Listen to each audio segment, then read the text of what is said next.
Good evening, everyone, and welcome to the Real Science Exchange, the pubcast where leading scientists and industry professionals meet over a few drinks to discuss the latest ideas and trends in dairy nutrition. In this episode, we're going to be speaking with the experts from a panel. Let's see. It will take place later this afternoon, and it's called the alternative feed ingredients for dairy rations. So we're gonna get off the little beaten path here today. This session is going to explore novel feed ingredients such as food waste, insects, to enhance dairy sustainability. The speakers will discuss opportunities and challenges in incorporating these feeds into dairy diets. So we've got quite a distinguished panel here. What I'd like to do is start off. Dr. Edward Ricardo, you organized this symposium. So what I'd like you to do is, first of all, just kind of give us some background on yourself. What does the audience need to know about you, and where did the idea come from for putting this talk together? Thank you, Scott.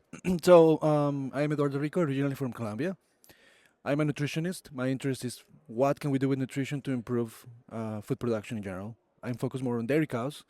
I'm interested in understanding what we can do to make sure that they are optimally producing what we want them to produce, but they stay healthy. So a lot of the focus on my research is on health too. So I try to combine what happens from mouth to the black box of the rumen and the metabolism, and what leads animals to be healthy or not, right? While staying productive. So that's kind of like in a nutshell. Yep. And where do you teach at today? Oh, so I'm at the University of Pennsylvania. I started there last year. Before that, I was in the University of Maryland. So I had a professorial appointment there, but I switched. And so here we're becoming Pennsylvanians now. Yeah. Yeah, that's long story short. Yep. And in your talk today, what are you going to cover in your talk? So I'm going to chair the session to try to open the ground for talking about alternative feeds, which sounds kind of like surprising. What do you mean alternative feeds? We already do that all the time with cows, right? Exactly. They are the masters of upcycling things that humans don't eat or other animals cannot eat, right? Yeah. Fibers, feed, etc. But we're going to be talking about things that we don't usually consider or that are not so commonly used, and what opportunities could there be for that. I'm going to make that preamble, but then I'm going to be talking about insects in particular, which is an emerging big topic around the globe. I would say not so much in the interest of nutritionists in the dairy world in the U.S. right now. There's good reasons not yet. for that. Not yet. We'll see if there is any. But around the globe, people are using it to replace soybean meals or fish meals, any good protein sources, because the insects are, as it happens, a great protein source. Okay. Right? And we know about them for a long time. This is not a new thing. But incorporating into the diets and making them part of what we call the circular systems, in which the ecosystem of inputs and outputs that we're using is optimized for sustainability, which is a word that is overused probably, but it means that we're going to make this over the long run in a better way that we can keep. So that's kind of like we're going to analyze whether there is a good chance or what are the obstacles and what is the hype about. Yeah. More on cows, but of course you will hear about this in humans too. Yeah. You know? I see you've invited also one of your colleagues, Dr. Doe from the University of Pennsylvania. Dr. Doe, if you wouldn't mind kind of give us an overview of yourself and what are you going to talk about in the session? Certainly. Thanks, Scott.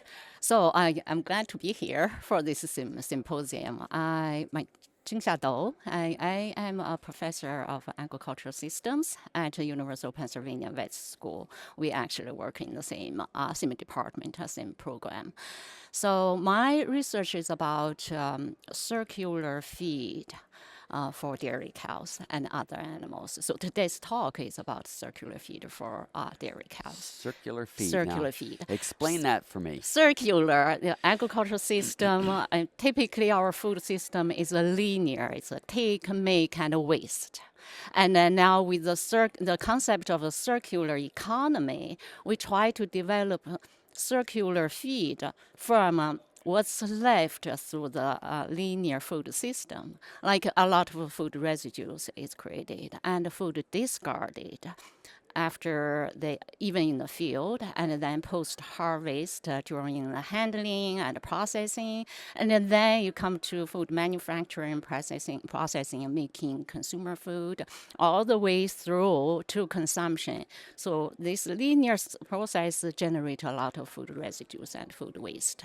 So if we can recover and recycle and these food residues and waste, and some of the suitable food waste streams would be suitable for animal feeding. So that's my area All of right. research. Perfect. Looking forward to the conversation. Okay. To my right is Dr. Luciano Pinotti from Milano, Italy. Tell us about yourself and what are you going to talk about today in the symposia? Okay, first of all, I'm a full professor in animal nutrition and feeding at the University of Milan, where I work mainly on this circular feed. Why circular and not alternative? Because when you say alternative, you have to specify to what. By contrast, if you talk about circular, is linked to the fact that we try to keep some nutrients in the food chain. And accordingly, I'm working essentially on three main topics. The first one is farmer food, which is food waste, but is not swill feeding, is not waste, because it's forbidden to feed waste to the animal, food-producing animal. So define that within. So it's not waste. So how do you define waste? Yeah, because especially in US, EU, and the main Western country, it is forbidden to feed waste to the animal food which are kept or maintained for producing food. In that scenario, what you can use is material coming from food industry, so which has been produced in full compliance with the food law, which are safe and without many problems. And this material actually can be used for feeding our animal, monogastric or ruminants, after specific processing and whatever. Okay. Another topic that I'm working on is insect also, because they are they have they can use this material as substrate from one side, but also they can be used as a protein source.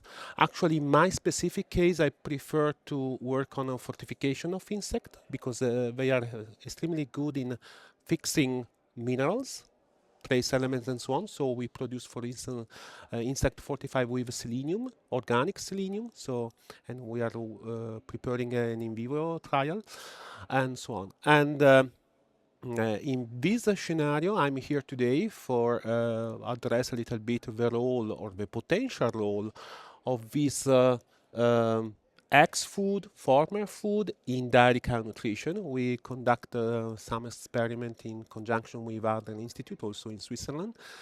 And it is very nice, because just yesterday I heard a very nice presentation from Locke about fat in milk and how we need to change a little bit the diet in order to boost the production of fat. And actually, this material has a big potential in this direction, because for what we have seen very recently, also in other studies and so on, this material can help in this direction. So I think that this material can have a potential in the near future. And I know that also here in the US there are some companies who are really interested in implement this kind of the use of this kind of material for monogastric, but also for ruminants. Yeah, interesting. I look forward to the conversation today. And then all the way down on the end here is Stefano Vandani, also from Italy. Yep. Stefano, introduce yourself. Well, I'm Stefano Andoni. I work for Balchem. I'm a technical manager for Europe, Middle East, and Africa. So I do basically service to customers, support, technical support around this area. So not traveling a lot now, right now, unfortunately, but that's what I'm doing routinely. And you're a PhD nutritionist? Yeah, I have a PhD in Milan University on beef cattle management and nutrition. Actually, beef can be a good sector to use this kind of products as well. Because, I mean, one of the things that I always think about these kind of products on dairy nutrition, on dairy, we're trying to be very specific on what we're feeding to these animals, while I mean, my knowledge of these kind of products that there can be variability on the nutrients. So while in beef it's probably a little bit different. I don't know if the sector has been changed in the last years. I mean, I've always seen this as a maybe a problem linked to waste product or to byproducts to be fed to dairy cow. There is some variability in nutrients that can basically impact the precision feeding concept, I would say. Mm-hmm. Should I answer? Sure. Yeah, if you'd like to. yes, of course. So variability was one of the main concerns at the beginning when I started to work on this material several years ago.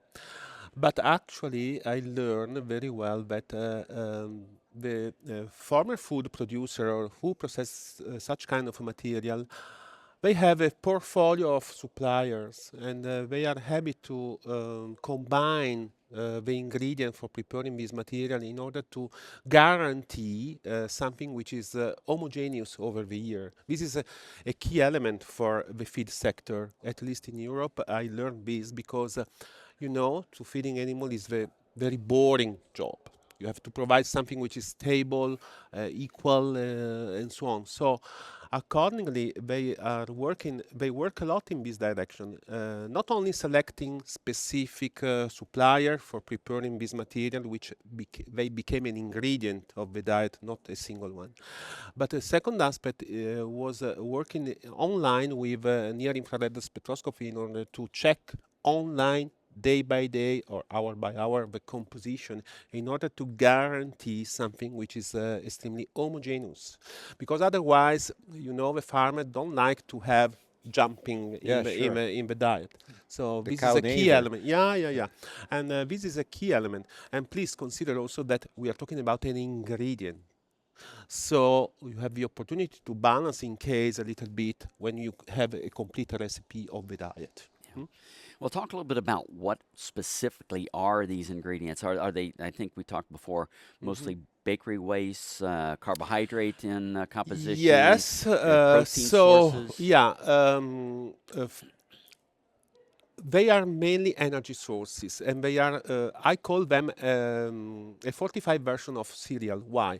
Because usually they contain a lot of starch, a little bit less than wheat, for instance, but they contain a lot of fat already Okay. embedded in the matrix, and also simple sugar. These three push the energy content quite high, and secondly, you have a matrix which is already you have already everything inside. So, for instance, you don't need to add oils or whatever because you have already inside in the matrix. They start usually the bakery products are one of the most popular, but we have also candies, biscuits, chocolate also. But in that case you have to pay attention to theobromine and so on. So all these materials are used in order to produce this fortified version of cereal, which became an ingredient for animal diet. Of course, everybody is looking for proteins, but due to the law, especially in Europe, we cannot use material of animal origin for this material due to the mad cow disease.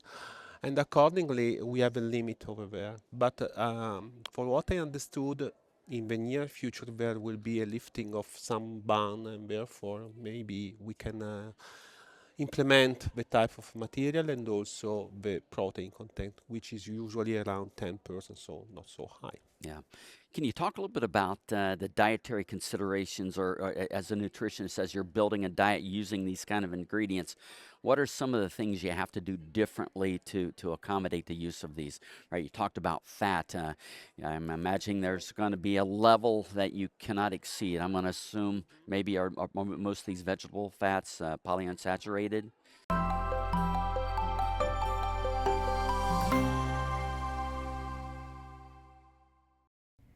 New research is changing everything we thought we knew about choline's impact on the cow and her calf, and top scientists have a lot to say about it. They are presenting new research that supports choline as a required nutrient to optimize milk production, choline as a required nutrient to support a healthy transition, choline as a required nutrient to improve calf health and growth, and choline as a required nutrient to increase colostrum quantity. This new research is solidifying choline's role as a required nutrient for essentially every cow, regardless of health status, milk production level, or body condition score. Learn more about the science that is changing the game and the choline source that is making it happen. Reassure precision-release choline from Balchem. Visit balchem.com/scientistsay to learn more.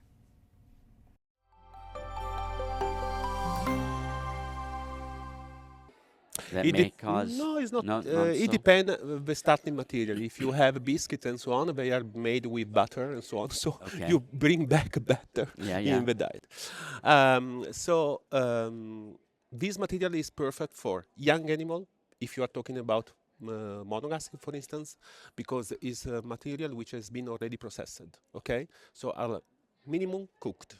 First of all, they are so when you have pig which are growing, we have hybrid which they grow 1 kilo per day. So in that case, you need a lot of energy above protein, lysine, whatever. This material works very well. In the case of dairy cow, we have seen, of course, the risk of SARA is an element which is considered, but we learn with this study that I'm going to show today that actually the risk of SARA is neglectable, especially moving from early lactation to mid-lactating dairy cow. In this, according to the stage of lactation, the inclusion level can change, of course. And for instance, in the first part of lactation, you can use a little bit less, but it is perfect for boosting the milk fat content. In the late lactation, it is excellent for boosting production, consumption, from diameter intake, and also milk response. So this material has a great potential. I'm offering today also is one study in buffalo, dairy buffalo also, but there is all the small ruminant scenario which is missing and so on. So I think that there is an open space for work in the near future. Yeah. I'm also going to assume that you'll want to pay attention to the soluble proteins or available proteins in the diet to be able. Absolutely. Yeah. So you want to talk a little bit about that? Yeah, of course. When you have such kind of material, you have to pay attention to the protein sources, degradability, bypass, and whatever. Accordingly, in my opinion, but we didn't test already all the scenario, so we didn't combine energy sources and we didn't modulate the protein sources. But for sure, there is a potential for combining this material with non-nitrogen, non-protein sources probably, because we need something on ready to use also for fixed nitrogen and so on. So, but this will be the next step. Okay. So I cannot say too much because I have not so much data in order to answer in a proven way. Yeah. Can I ask the doctor? Yeah. Please, and Pinotti I was problem. going to say something because Question. I Yeah. can get carried away. So it is okay to be impolite and to interrupt the host. So please Thank do. you. So But you have free guests. Yeah, I know your work, your research. You have done a lot on the using the former food for feeding. I'm curious about the former food like bakery products. The manufacturing process, they use some animal fat as Yeah. the ingredients. Yeah. Is this the regulation from that? In the We are- Europe, is it a concern? But no. In the case of fat, we have no problem because also due to the mad cow disease, fat has been never forbidden. So we have no problem about fat, also of animal origin.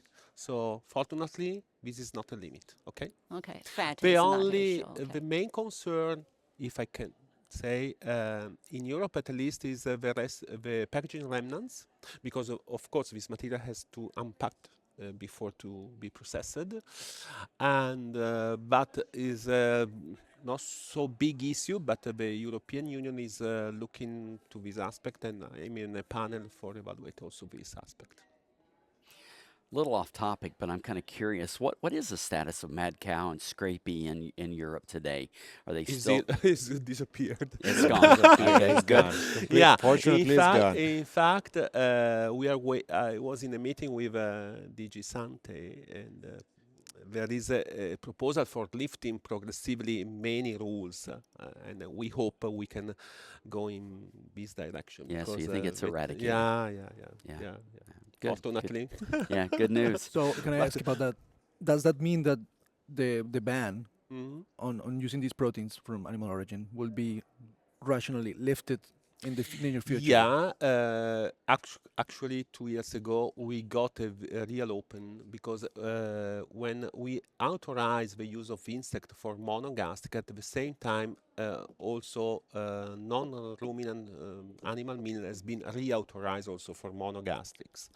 Of course, for ruminants, the way is a little bit more complicated, but we are confident that in the near future, also in that scenario, But you could you could use the fat in this moment, right? yeah, absolutely. Okay, because I'm familiar with Animal some, fat can be used without any limitation. so including insects. Yeah. Fat, because I think there is some research from Manuel Arena Yeah, in Turin, yeah. and they're using basically the fat from Yeah, the, yeah, from the yeah, black soldier because- fly. Because actually we cannot use insect for ruminant right now. Right. But for the fat, no problem. Okay. It's the protein, I guess, what Yeah. they're worried about. Well, talking about the insects, I'll be curious because I don't know anything. So, what are the characteristics of, I mean, protein source coming from insects? I've just started here, kind of an imposter, but I played the role. He can answer. So, you mean like nutritionally, why do we care about Yeah, them? I mean, what is? Yeah, I mean, so I mentioned this before, but protein-wise, the quality, the amount is usually between 40 or 70%, depending on the type of insect. There is a number of insects that people use commonly, maybe 6 or 7. There is in the top tier list. 2 of those are crickets, grasshoppers for the highest protein. Then you have your mealworms, the tenebrio, right? And then you have the black soldier fly larva. So some of them people think about them more for humans. So crickets are the one for humans. Like that's where they dominate. And they open even a restaurant in London. I'm going to show that today, where people can go do that with crickets. But then when you go to the other ones, like black soldier fly larva, there is maybe probably a bit less protein, but much more fat. And so it's a good energy source if you're thinking about feeding pigs or feeding growing fish. There's or poultry. So people have been thinking, okay, this looks like a great protein quality. Animals will naturally, actually, in many cases, eat it, right? We're thinking about poultry; they will eat insects or even pigs. Naturally, they could consume some of this already. So I'm going to show the Lion King picture of Pumbaa. You know, yeah, Yes. I remember. this is in the popular imagination already for a while. So it's not necessarily reinventing something. We have it there.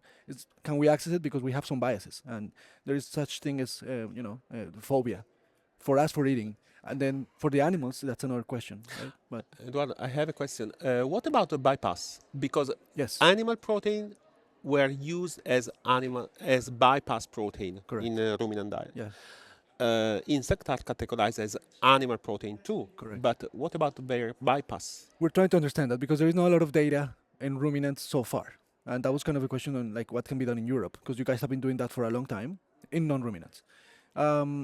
Some recent we have been doing the analysis, right? So we send our samples to try to characterize protein fractions degradation and try to estimate what we're going to use in the model. We use CPM, the old CPM that we have the invention for Pennsylvania that's still running. And so we try to model that and we do the analysis and we compared it to what we see in soybean meal. So far, we did our first experiment with those assumptions that we get on paper, and we're trying to validate that with in vitro degradation studies in situ, right? So we put the nylon bags in the cow Okay. and the in vivo. So we try to see whether the rumen is degrading these things at what rate and whether they are completely digestible overall. Like protein, that's great, right? But is it going to be absorbed completely? Or is there anti-nutritional factors of the insects? Because that sounds like something that you usually think about because that's not part of a cow's diet. But if you're going to add that, there is some sort of fiber, quote unquote, that is not plant fiber, but animal fiber, which is the chitin, which is the Chitin. exoskeleton of Yeah. all Yeah. of those insects. So going back to the nutritional value, maybe that's high energy, high protein, but there is the chitin factor. So is that really a concern? it seems like in non-ruminants, you can get around that by feeding a lot of young versions of the insect, right? So you feed larvae a lot. Yeah. Because as they get to the adulthood, they get a lot of chitin, and that becomes a problem. It could be like 25% or so in some cases. So that's a lot of something that is not digestible. It's kind of like a cellulose, but that cannot be, degraded. It seems that there is some indications that it could be degraded partially in anaerobic conditions. So maybe there is degradation in the rumen, but we don't know that yet. We need to be good at measuring the chitin and seeing how it's being degraded. Right now, when I send this to analysis, for example, Cumberland Valley, which we use a lot, the results come as NDF, right? In fact, it shows as a fiber. So, but you know that there is no the cellulose there. method is very There is no similar. hemicellulose. There is no lignin. Yeah, Because this is an animal. And so you kind of like have to interpret that as something that could be acting as a fiber, and it's going to be probably slowly degraded. But if you ask me, fraction A1, B, C, we don't really know. We're trying to estimate, and that's the reason for which we're trying to do the different steps of characterization, because you don't find that, especially for a dairy cow. I'm going to show some data. There is limited work on sheep right now, so growing lambs. They're looking at nitrogen metabolism and growth rates and all of those sorts of things, and it seems like it works as you will expect to replace fish meal or to replace even soybean meals. So the nutritional value seems to hold and to stand when you feed it to a ruminant. I guess the other question will be whether people will be happy with us feeding that and accept it as a product that comes from that type of, because now you're feeding an animal to a herbivore, so that there is considerations about how consumers will see it. So that's another part of the discussion. I would like to see, for example, how Europe thinks about these things, because I don't know how to predict it. So, but in Europe, the scenario is so insect seems to be very focused for monogastric, starting from a basic assumption. So for poultry, they catch insects. So in the consumer, in terms of consumer concern and perception, is normal that you feed insect to poultry. Okay. For pig also, because they are omnivorous, but actually it's not allowed to use them for ruminant right now, so we have no information about. We will see in the near future. For sure, there is a big market which is growing very fast for pet nutrition, because honestly, one of the main limit of this story is also the price on the market is still quite high. Right. Yeah, that's the one thing I kind of wanted to dig into. It's kind of a limiting factor at this point is the pricing. And why is that? Is that for the rate of production? I mean, another question that I have is, I think it's scale, isn't it? I mean, can you really scale up with this theory, kind of in product? theory, it should be a cheap protein, right? Because if you put paint the perfect scenario where you're using food waste or former foods to grow it. In the US, a lot of distillers' grains are used for this, so the price of that substrate is not very expensive, but it's uniform, and that's actually good. But you could use just like basically cafeteria residues and stuff like that in theory. Again, in theory. That's how we sell the idea of insects. But then in practice, not necessarily that's the case, and maybe it ends up being a bit more expensive to produce, right? So the assumptions do not always fit, because sustainability is being, portrayed in that way. But in practice, if you want to scale it to make up constant production with a product that you can sell and people are going to say, okay, this is reliable, I'm going to buy it to feed my animals, you cannot have variable composition, right? So you need to make sure that the market values your product, and you have to basically increase the cost by putting the safeguards to produce it. So that's tricky. I think that the economy of scale will help reduce the cost. Right now, it's expensive if you compare it to soybean meal. Just to finish the idea, right now for us is 5 times more expensive than soybean meal. So if you tell me like, why are we doing this, right? Especially here in the US when there is plentiful soybean meal. But there is a question to be asked. It's like, that makes no sense. But at the same time, you can see places like East Asia and Europe, where you always have these conversations with nutritionists over there. For example, I have friends in Italy that tell me like, we need to find alternatives to soybean meal. It's too expensive. We cannot depend on the Americas to give us the soybean meal. And locally, we don't have many options. That's the point. So when people thinking about the circular economy and circular bioeconomy and for the food system, so the idea is to utilize the residues, the waste. waste is not a appropriate word. Yeah, Certain correct. Yeah. food residue streams, they are actually suitable for animals. It's not something we tossed out after eating a dinner or something, right? So food waste are different types, and produced in different sectors of food supply chain. So certain things are suitable. So for the like insect feeding, I mean, the original idea was utilizing waste material that cannot be utilized for humans and not even suitable for direct animal feeding, even with thermal processing. And then growing these insects and harvesting for blending into animal protein whatsoever. So if what makes it so expensive 5 times? If the raw material you use to grow the insects and for the product is primarily the raw material or the waste material with the streams that does not cost much, what makes it so I think expensive? it's related to scaling it and making it at an industrial level. Because if you make it in your backyard with Yeah. the Backyard, you residues from the won't, food, right? like Yeah. instead of composting your fruit and veggies, you have black soldier fly larvae growing there. That sounds good. But in reality, if you want to make tons and tons of Yeah. a growing market that is estimated by 2030 is going to be over $2 billion, that needs to come from some very structured Yeah. production system. So it's not going to be the backyard Yeah. supplying Yeah. that. Absolutely. We can make makeshift this and do it at Penn, for example. We could have our farm growing Grow our using own. using the local residues from the cafeterias at the university, and then growing the insects and then feed it to the cows. Probably we'll find a low cost way to do it in that way. But even if we do that, drying the insects and processing them is a cost. So if you Yeah. don't feed them directly, but you Yeah, want to make this them is into the yeah. key element, in fact.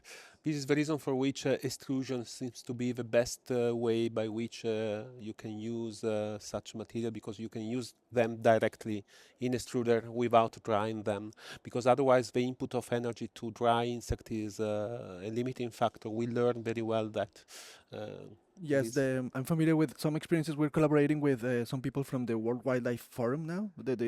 You think about them for wildlife stuff, but they're also in the sustainability Mhm. business. So they've been working on some projects, specifically in Africa, Yeah, where they have the local communities start growing their insects with the food waste, or they call yeah. it food streams. Sorry, I shouldn't use the waste word anymore. We'll try. Yeah, It's and very popular. but they're using it successfully. They have many success stories where they have been using this to they grow the insects locally with low cost material sourced from families and from restaurants and stuff like that. Hotels in many cases. There is a nice project in Botswana, I think, or Tanzania. I don't remember. Sorry, wherever Victoria Falls is. The point being that they have the whole community engaged in producing all of that and sourcing it to the insect farm where they grow the insects, and then the insects are going to be used to give appetizer options in the menu for the hotels for international customers probably who want to be risky, and then also in some cases to replace even things like the poultry and the fish meal in the local production Yeah. systems. So they have even this what I found amazing, they're feeding the alligators in the upstream in the river. They have these huge feeding troughs where they put the insect meals, and they come and just get their chunky insect meal. It's supposed to get in poultry, which is what they usually get fed So in these this is farms. this is a direct feeding of the insect meal Yes, to them. So that would lower the cost and with yeah, yeah, processing. That's I mean, small scale farming, they can incorporate that kind of direct use. yeah, But yeah. for industrial scale, they want the feed ingredients to be processed and uniform and certified and stuff. That it's a different challenge. Yeah, Yeah. if I may add, I know that, for instance, in Europe, especially for poultry, the direct feeding of live insect is allowed. Why? Especially for poultry welfare. So you provide live insects, so they have to catch, and they are happy, seems to be. And in organic poultry production seems to be quite popular, this approach. So in Europe, they has been authorized also, have been authorized also as live animals to feed to poultry and so on. So So may I ask another question? Because I mean, if the problem is the cost of the product, Luciano, you were mentioning you're trying to apply for like creating an organic selenium. Yeah, That will yeah, solve yeah. because you're selling an additive So, in that case. so my idea was, okay, assuming that right now this material is too expensive as a regular protein sources. I'm sorry, Eduardo. I said, okay, what we can do? We have to provide an added value. Accordingly, my approach was like we do with selenium yeast, because insects are extremely good in accumulating minerals, bad and good.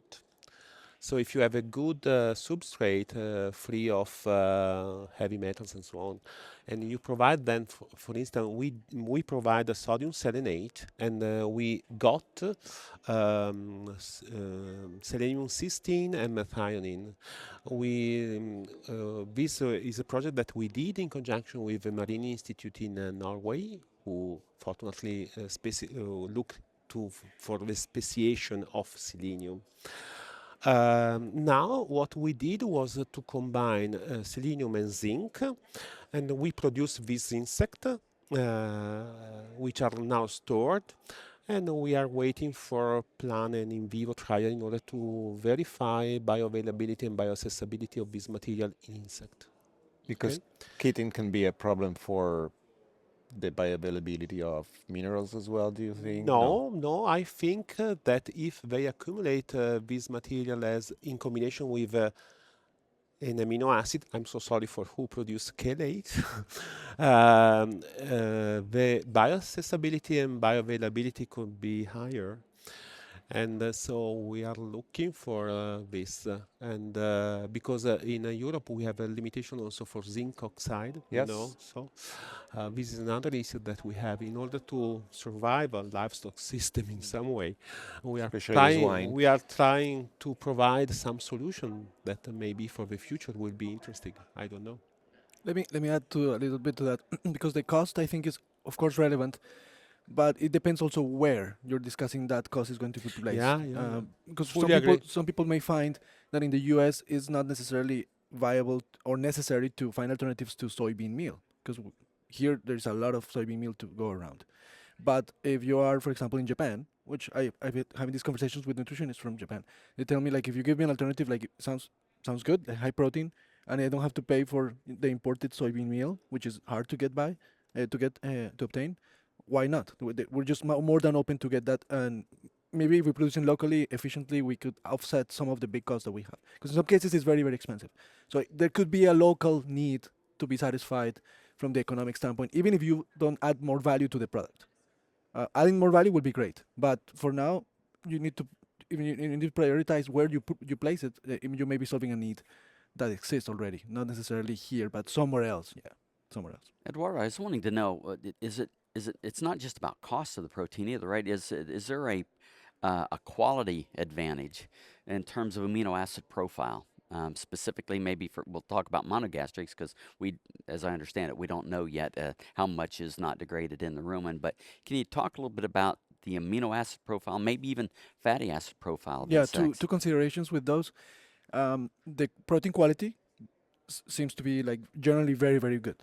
When you compare it to things like fish meal, which is one of the benchmarks for that we could think of, or soybean meal is in the plant side of things. The profiles those have are great for us, right? When you want to incorporate them into a diet. So if you use those benchmarks, the essential amino acid profile tends to be very, very close when you think about insects. In some cases, actually better for some specific amino acids. Yeah, I was wondering about lysine.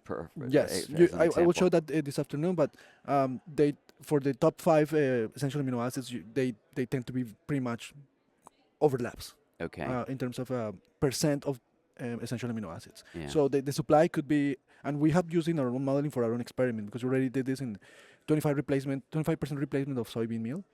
So we had to assume a couple of things, but apparently with the profiles that we obtained, the formulation will tell us that the substitution works to keep the balance of amino acids, the metabolizable protein, etc. So on paper it works for that side. So it seems to hold with the evidence in non-ruminants and the partial evidence we have in ruminants right now. And the other consideration is fatty acids, which I think is more of a challenge. Because in dairy cows, we don't really like so much of um, toxic fatty acids in the rumen, right? We want to avoid things that cause milk fat depression or that reduce fiber fermentation or nutrient fermentation in general. Lauric acid and myristic acid tends to be important. You find them in important levels in the insects. Generally, you can modify this a little bit, but the medium chain fatty acids tend to be high. Things that in ruminants you would think, okay, we don't really want a lot of this. Like if you put coconut oil in the rumen, right? You may not want to have a lot of that because that will actually be C'è stato lipotoxic. ripreso da All About Feed. So that's a consideration. And that's one of the reasons for which we're using low-fat black soldier fly larva in our research. If you use something that is 12% fat, which still seems like a lot, it's better than 30%. And 30% seems like too much because if you want to put a lot of protein, it's going to be diluted by the fat, and you're going to put a lot of a risky thing in the rumen.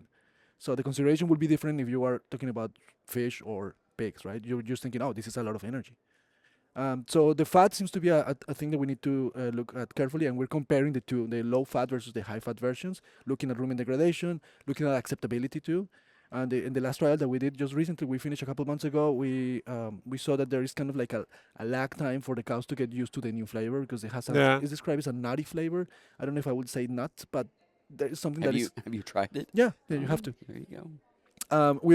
My student Helen from University of Maryland at the time, she baked some cookies with the fat from the insects. So we have been pioneering in that space too. Maybe it will take off as a product alternative for humans in the U.S. We'll see. But yeah, so there's considerations on the nutrition side that we need to polish better and make sure that they are reliable. Our best guesses so far seem to be decent enough that the animals are performing what you will expect. Yeah. And that's what I can say. Kind of a follow-up question I had real quick, sorry about that, is do you find a difference between the species of insect, be it the black soldier fly or crickets, or are they generally kind of the same when it comes to fatty acid profile or amino acid profile? I'll take a bite at that, but maybe you can help me correct.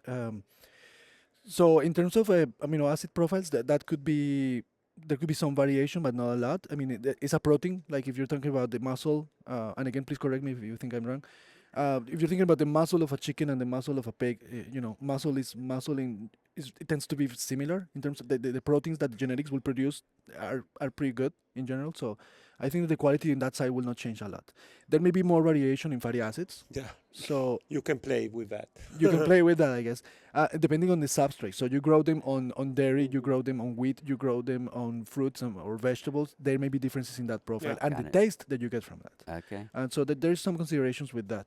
Also the total fat content. And I will say also how when you rear them, when you grow them, depending on the substrate, they may grow at different rates. So you may have very small larvae with one type of product, but then when you give them something very starchy, they tend to grow very well. And that's what I've seen so far. But please, I don't know if you can add to that. That's my general I'm fully agree.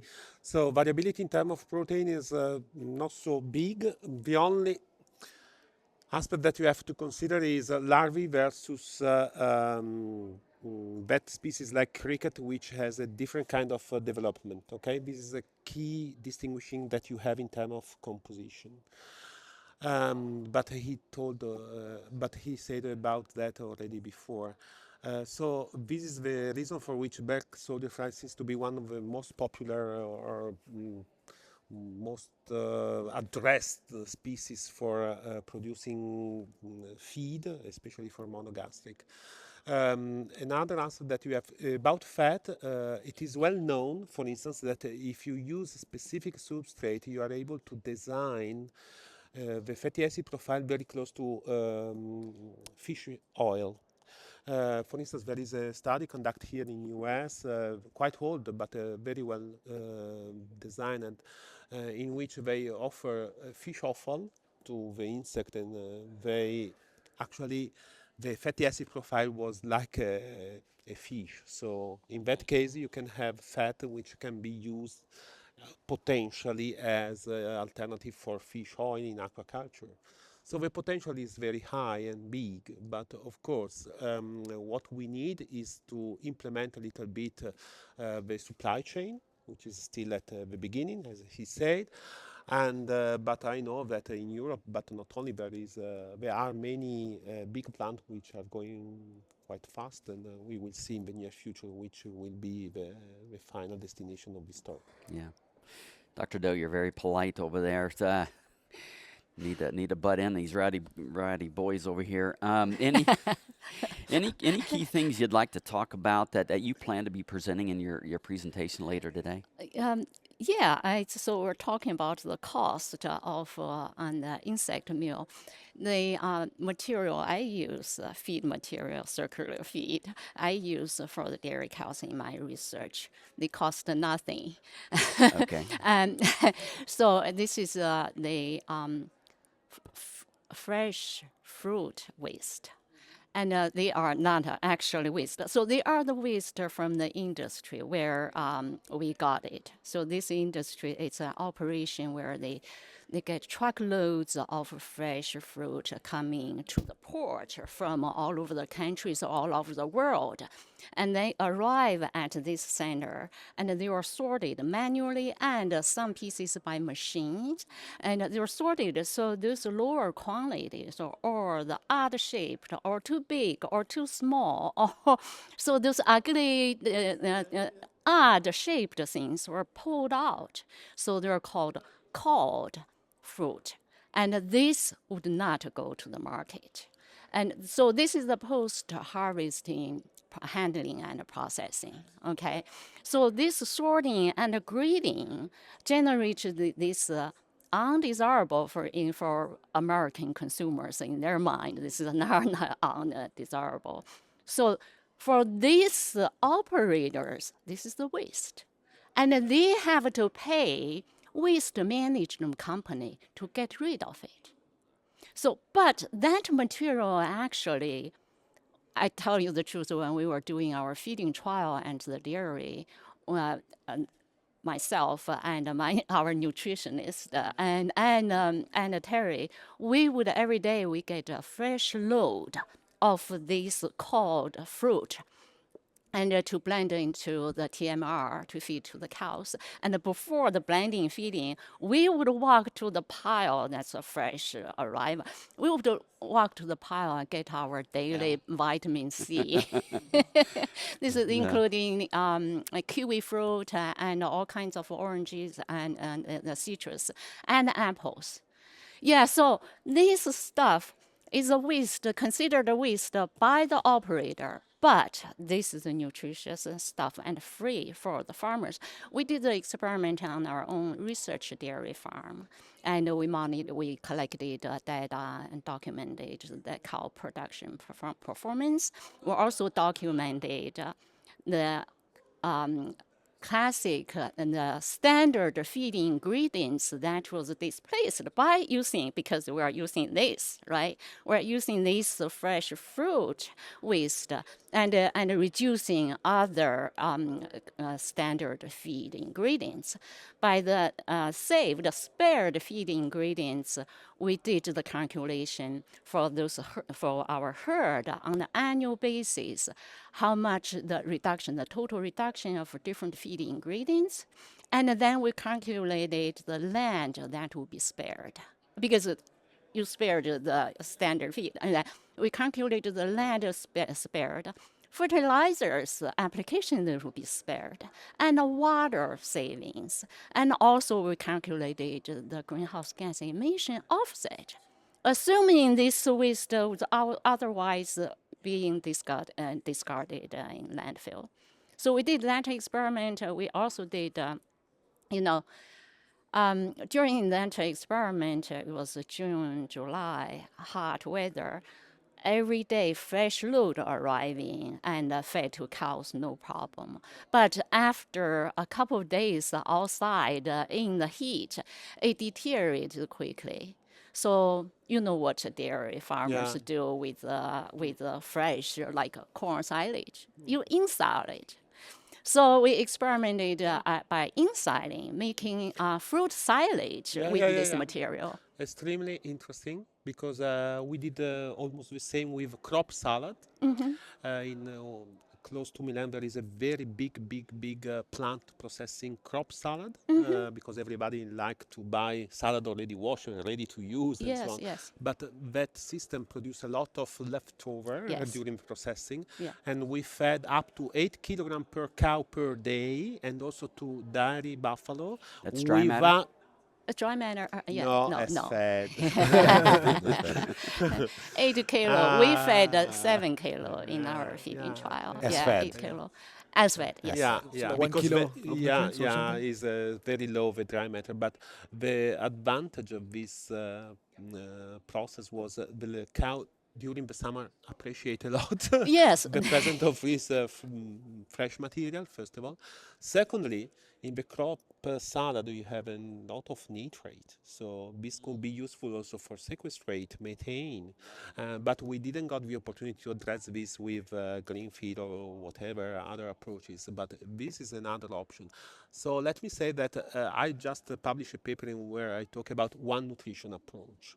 So where we have to try to combine or networking human and animal nutrition in a good way, and try to implement the connection and the flux of nutrient from one to the other and vice versa. This is a key element in order to implement also to in the general public that livestock is a sustainable way by which we can produce food, nutritious food, which are essential for our diet.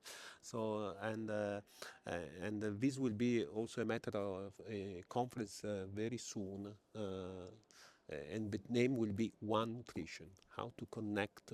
So you are Nice. booked already. Scott, Milan, here we and go. also I wanted to share this information. So I have been working on this global food loss and waste and looking at doing the statistics as well. So we all know that 1/3 of the food produced for human consumption is never made to human stomach but lost and wasted. And throughout we, as I described, the linear food supply chain. So 1/3. And in terms of total quantity globally, there are two independent peer-reviewed study publications, and so those two actually came close with the end results. One was 1.6 billion tons of food loss and waste throughout the food supply chain. The other one is 1.9 billion tons of food loss waste. And I wanted to share this with you is because whether it's 1.6 or 1.9 billion tons, that's a lot of food. Of course, this is as is. It can this study kind of put the food types into different categories, and fruit and vegetables is about 50% of all the loss and waste. So there is a great potential there. As you said, when we fed the citrus to the cows, the cows loved it. They really liked it, and even afterwards, we did the study. Afterwards, the cows were looking. I don't go to the dairy that much, except when I was doing an experiment. After we finished, a week or two later, I walked there. Cows approaching me. They recognized Where's me. my They were oranges? expecting, right? Give. Wow. Okay.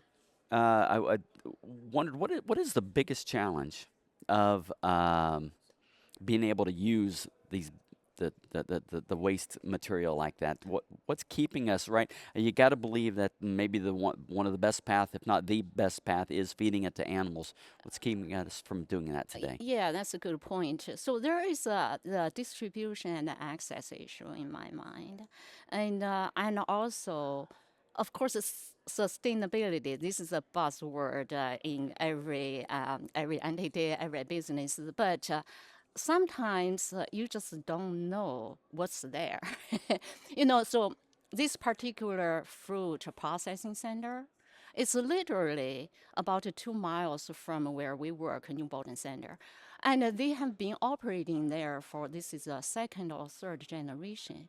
And we had no knowledge about the existence of that business until two friends of New Bolton Centers were having lunch, and one of them happened to be this lady, rich lady, very sustainability minded. She was feeding pigs with some waste materials. She was having lunch with this other lady, her friend. And she, at the end of lunch, she said, "If you don't mind, I'm going to pack your leftover salad and take home to my pigs." Her friend said, "Oh, don't bother. I can take you to so and so, that operation. They truckloads on a daily basis of the fresh caught fruit and hauled away and considered landfill. waste." So that was how we learned, about the existence of this operation and the existence of the truckloads and truckloads of caught fruit waste. So what I'm saying that is awareness is a big issue. And then also we do have the challenge, this is heavy and bulky. You can't haul too far True. with that. Yeah, You're so moving it's a going lot of to water. be expensive. So there, small scale, family operated farms not too far really come to the rescue. Yeah, we have ours. Our herd is 160 cows, and then during our research, we did the the fermentation, making fruit silage. We did that on a small family-owned dairy farm nearby.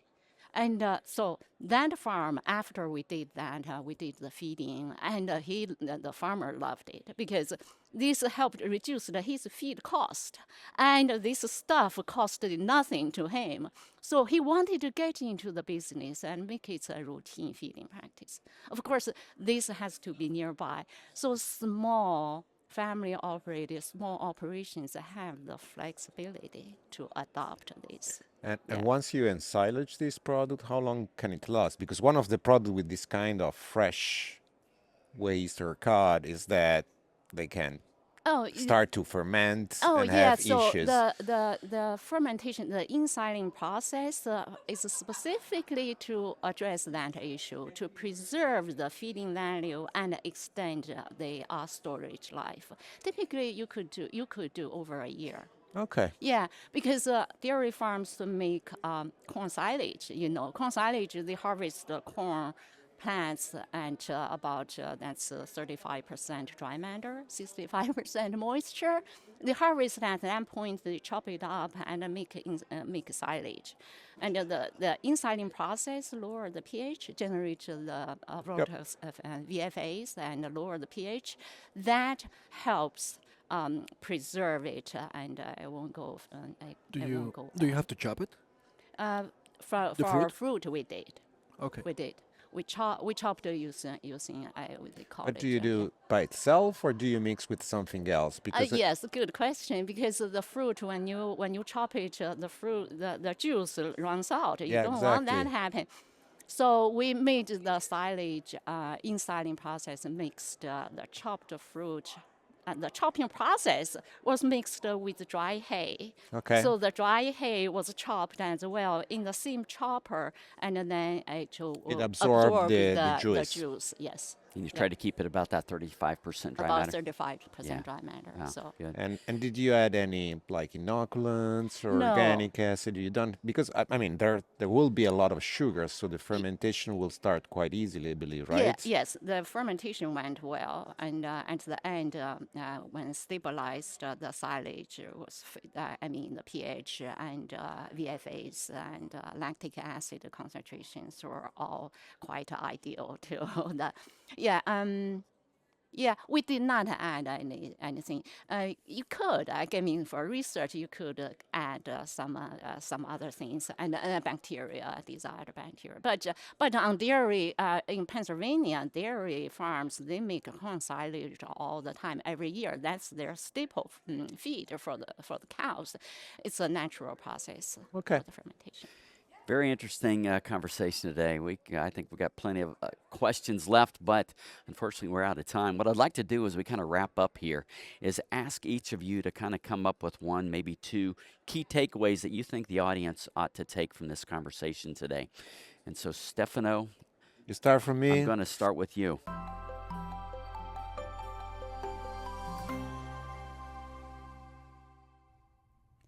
Welcome to the next generation in chelated minerals. Introducing new Keysure Plus amino acid chelated minerals from Balchem. Keysure Plus delivers a higher concentration of mineral with a superior amino acid profile. The higher mineral content adds formulation flexibility, opening up space in the ration, and also reduces the carbon footprint. The superior amino acid profile delivers 28% protein from microbial biomass and reduces the amount of supplemental lysine needed in the ration. The Keysure Plus line also offers a granulated form for improved handling characteristics and reduced dust. Visit balchem.com to see how new Keysure Plus can deliver the added benefits you need to improve performance and reduce manufacturing hurdles. Well, I would say that, I'm European, so sustainability is quite a hot topic right now in Europe. And I always believe that, especially ruminant have the power to use waste that we're not consuming. And in the actual society we have, we were talking about 1.6 billion, 1.9 billion of product that is not consumed by human. If you think like, everyone is going to grocery store, and now there is a lot of product that cannot be used by humans. So that will be a big takeaway from me for this talk. Yeah, circular food. Yep. Dr. Pinotti. But I think that at this age we need flexibility. So it is important to have a different option according to different production system, livestock system, and so on. So, of course, I can imagine that the traditional, conventional production system must exist in order to guarantee accessible food for a big portion of the population, but at the same time it is also important to address, investigate, and go ahead in a solution like we propose, like One Nutrition, circular economy, and so on, which will be a parallel option. Because we have to be ready to open a new scenario, new market, also for the general public, which is asking for more sustainable welfare, ethics about livestock. So this is a key element to offer good. them different options. Yeah, good. Great comments. Dr. Rico, I'm going to bypass you as the organizer and let you go last. Dr. Doe, what do you have for us? Well, the way I see it, there is this, as the global warming and limited resources, and then the feed, and fuel competition, all competing for limited natural resources. And we need to reduce the unintended consequences from agriculture and food and from livestock. So I think livestock here can help us do a better job of circular feed and enhancing the utilization efficiency of the biomass we already produce from the agricultural land and generated as residues from the food supply chain. And we can all support more sustainable circular livestock system. Yeah. Good points. Dr. Rico, you put together a very compelling symposia. Why don't you wrap it up for us, for the audience? Well, let's try. I think that we have great opportunities to solve issues, contemporary issues. Things are, in many aspects, good. We have made great advances in trying to reduce our carbon footprints, improving food security around the globe, in doing better by our animals, improving their conditions, feeding conditions, and many things that have already happened. But there is a big opportunity in doing a bit more, especially when we find these big pockets of opportunity, like food that is not being utilized.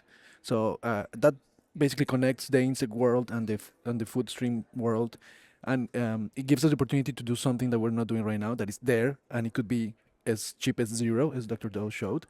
Or even if it has a cost, it has to be contextualized. That would be the second message. Where can you take advantage of these type of technologies or new ways of using things that we already have, right? So I emphasize the U.S. may not need a substitute for soybean meal, but in some other places, alternatives will be very much welcomed. So whether it is insects or just optimizing the process locally by producing locally with local resources with low cost. We need to explore that. We need to know how to do it. So a lot to do, opportunities in the future. Yeah. Good. I want to thank everybody for joining us today, sharing your expertise and knowledge. This has been enjoyable. I've appreciated it. To our audience out there, thank you for coming along with us once again. Hope you learned something. I hope you had some fun, and I hope to see you next time here at the Real Science Exchange, where it's always happy hour and you're always among friends. We'd love to hear your comments or ideas for topics and guests, so please reach out via email to anh.marketing@balchem.com with any suggestions, and we'll work hard to add them to the schedule. Don't forget to leave a 5-star rating on your way out. You can request your Real Science Exchange t-shirt in just a few easy steps. Just like or subscribe to the Real Science Exchange and send us a screenshot along with your address and t-shirt size to anh.marketing@balchem.com. Balchem's Real Science Lecture Series of webinars continues with ruminant-focused topics on the first Tuesday of every month, monogastric-focused topics on the second Tuesday of each month, and quarterly topics for the companion animal segment. Visit balchem.com/realscience to see the latest schedule and to register for upcoming webinars.